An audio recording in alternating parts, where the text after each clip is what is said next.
L'insécurité désarçonne l'évolution. Lorsqu'un vent de panique s'élève, l'insécurité s'installe. Elle étend ses ramifications dans des secteurs aussi diversifiés que la finance, les émotions et la santé.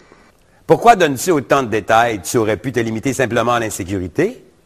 Je me serais chargé du reste. Je n'en doute pas une seconde. La santé, ce n'est pas moi, c'est la maladie qui fait son œuvre. T'es drôle, toi. Tu me trouves drôle. Je savais pas que je l'étais. Cesse tes stupidités. Tu sais très bien dramatiser une situation et pire encore, t'en servir pour créer des angoisses, de l'insomnie, etc. Bon, d'accord pour la maladie, mais pour l'insécurité émotionnelle, ce n'est pas moi. C'est le partenaire qui l'a causé. Es-tu d'accord? Oui et non. Oui, car la cause première est le conflit entre deux personnes. Et non, parce qu'encore une fois, tu saisis l'occasion pour troubler l'esprit. Je ne gère pas les émotions du cœur. Heureusement, mais tu te sers du conflit ou de la séparation pour alimenter le chagrin par des adversités négatives telles que la rancune, la colère et parfois même la violence et bien d'autres encore. À toi, je peux rien cacher. Tu me connais de fond en comble. Mon but est que les gens en sachent sur toi autant que moi.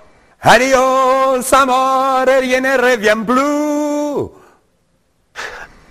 Si cela pourrait être vrai. Poursuivons. L'insécurité amène des réactions psychologiques qui sont exactement les mêmes dans tous les cas. Le saboteur réapparaît avec sa panoplie de pensées négatives. En plus, il arrive souvent que des malaises physiques accompagnent l'insécurité de haut niveau.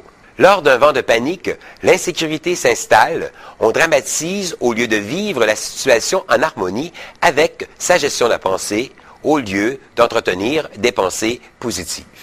Lorsque les médias annoncent qu'un événement dramatique se prépare, on laisse les émotions fortes prendre le dessus au lieu de se servir de sa puissance pour contrecarrer l'événement.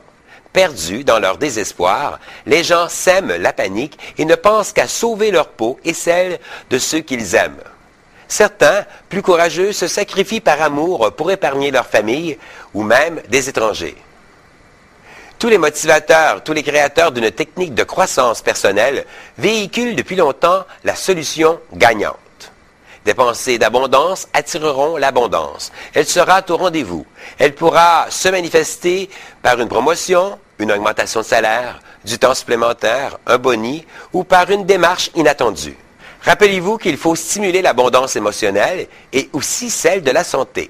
Comment peut-on attirer l'abondance émotionnelle et de la santé? En utilisant la gestion de tes pensées par des formulations quotidiennes. Tu peux me donner un exemple?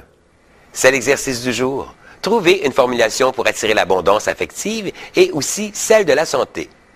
Vivez dans l'abondance divine. Ciao!